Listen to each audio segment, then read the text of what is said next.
Salut chers panafricanistes, chers surfeurs, youtubeurs et puis commentants pour l'émergence africaine, c'est le Banin de Yingui.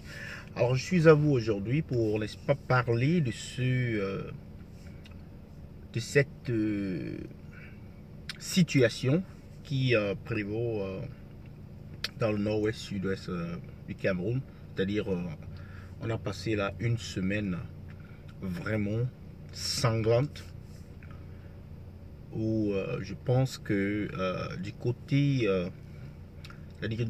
des séparatistes ou ambazoniens, comme on les appelle communément, je ne vais pas utiliser l'autre qualificatif parce que ce n'est pas quelque chose que ça n'a jamais été dans mon jargon, comme du côté de...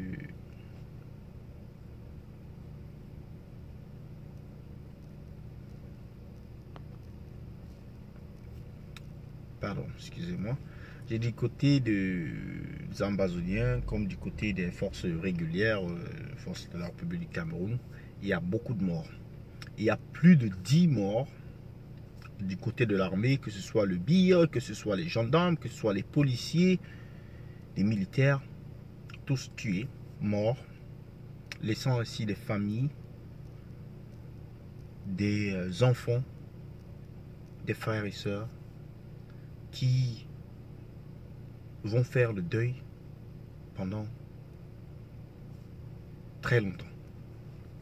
Tout comme de l'autre côté, beaucoup de jeunes Camerounais également qui meurent, laissant aussi des familles en détresse, des familles, n'est-ce pas, endeuillées et inconsolables. Mais on doit se poser la question, à qui profite ce massacre? Parce que ce mois d'août, on dirait qu'il sera le plus meurtrier, n'est-ce pas, de l'année. Parce qu'en seulement 7 jours, je pense que le chiffre des morts, c'est plus d'une douzaine du côté des forces régulières. Plus d'une douzaine. Il ne se passe pas 1 heure, 2 heures, 3 heures, 4 heures, une journée, sans entendre que les policiers ont été tués, les gendarmes ont été décapités, ils ont été enlevés, ainsi de suite. Ce n'est simplement pas possible de mener un combat contre son peuple. Ça, c'est quelque chose que j'ai toujours dit.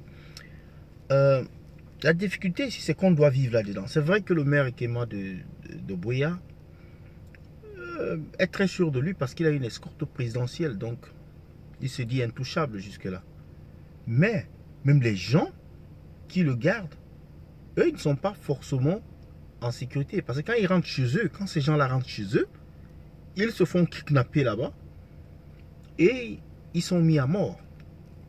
Et comment est-ce qu'on peut donc gérer un pays comme ça quand les gens connaissent toutes les ruettes pour les amener dans des endroits, dans des coins où ils veulent aller? Comment passer d'un quartier à un autre sans se faire apercevoir et qu'on sort? Franchement, c'est une mascarade. C'est une mascarade. C'est trop de sang versé, j'ai dit. Ou même Dracula aurait déjà, n'est-ce pas, eu l'ivresse du sang. Parce qu'il y en a eu trop là de versé. Et pour rien. Tout ça pour rien. Pourquoi? Parce que les gens ne veulent pas s'asseoir pour parler des problèmes. Il y en a qui sont trop imbus de leur personnalité, de leur autorité, de leur statut, au point de ne pas vouloir s'asseoir. Et c'est les pauvres citoyens. Je suis sûr qu'il y a des enfants, des ministres, des cadres, la même corruption qui se passe partout, qui refusent d'aller en guerre, qui trouvent toutes les raisons. Ce qu'il y a certains cas qui refusent que leur cousin aille en guerre là-bas parce qu'ils savent que là-bas, c'est l'hécatombe, quoi. Là-bas, ça, c'est la vraie. C'est-à-dire, c'est ce que le soldat doit éviter, de se retrouver dans une situation de guerre comme celle-là. Là où c'est 50-50, 50-50. Mais il y a beaucoup qui, n'est-ce pas, soutiennent la guerre, coûte que va.